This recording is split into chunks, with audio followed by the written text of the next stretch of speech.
ঢাকা থেকে নাও হন, অন্য থেকে হলেও আপনি সরাসরি রাঙামাটি যেতে পারেন।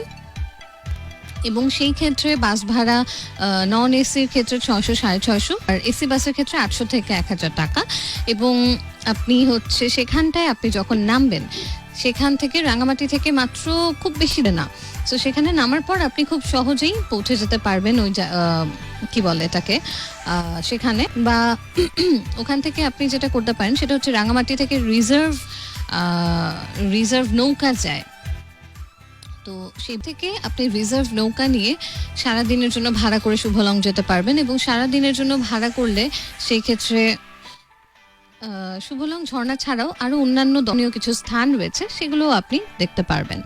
এবং সেই ক্ষেত্রে সাধারণত নৌকার সাইজের ওপরে ভাড়াটা একটু কম বেশি হয়ে থাকে।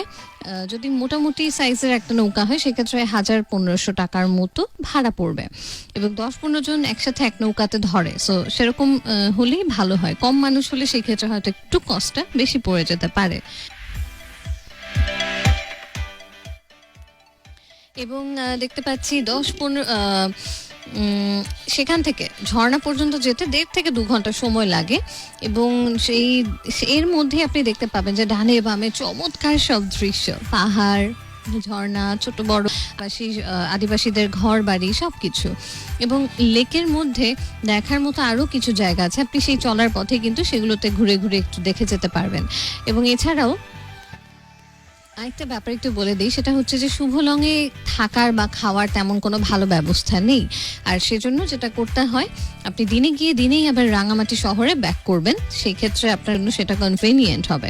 এবং প্রয়োজনে হালকা খাবার তো সাথে আপনি ভ্রমণের সময় রাখতেই পারেন সাথে। এবং যদি পেডা টিংটিং আছে সেখানটাতে যদি বোট নিয়ে যান তাহলে সেখানে অবশ্য খাওয়া দাওয়া করতে পারবেন। আর এছাড়াও কিছু রাঙামাটিতে এসে আপনি গেস্ট হাউস, আবাসিক হোটেল এগুলো পেয়ে যাবেন, সেখানে আপনি নিশ্চিন্তে এবং বেশ ভালোভাবেই থাকতে পারবেন। খরচও বেশ মোটামুটি রিজনেবল থেকে শুরু করে মোটামুটি খরচের হোটেল বা রুম আপনি পেয়ে যাবেন খুব সহজেই।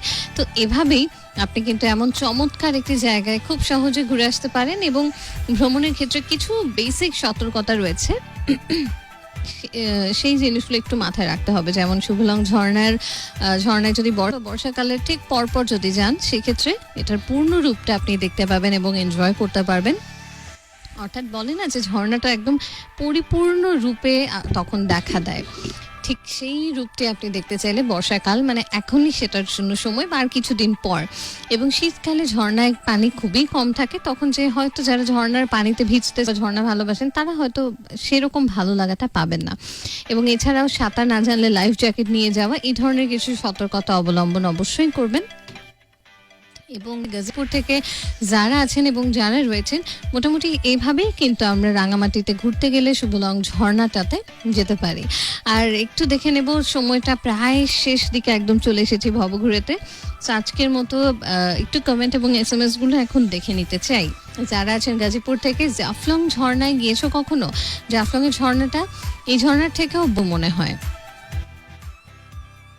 বড় কিনা ছোট সেটা আমি অবশ্য বলতে পারছি না, এভাবে দেখে আসলে ঝর্ণা বলাটা একটু টাফ। কারণ আমি দেখেছি যে ছবিতে ঝর্ণাকে একরকম লাগে দেখতে, কিন্তু আসলে অন্যরকম। আর যেই ছবিটা আমি শেয়ার করেছি শুভলং ঝর্ণা কিন্তু জাস্ট এতটুকু না, এটা কিন্তু আরো বেশ কিছু ছবি আমি যেটা বলছিলাম যে ইন্টারনেটে আপনি চাইলেই দেখে নিতে পারেন।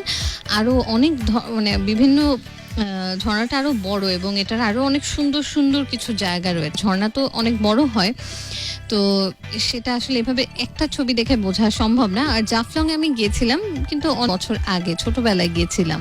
সো জাফলং ঝর্ণার ব্যাপারে আমার খুব ভালো মনে নেই, মানে মোটামুটি আমার মনে আছে কেমন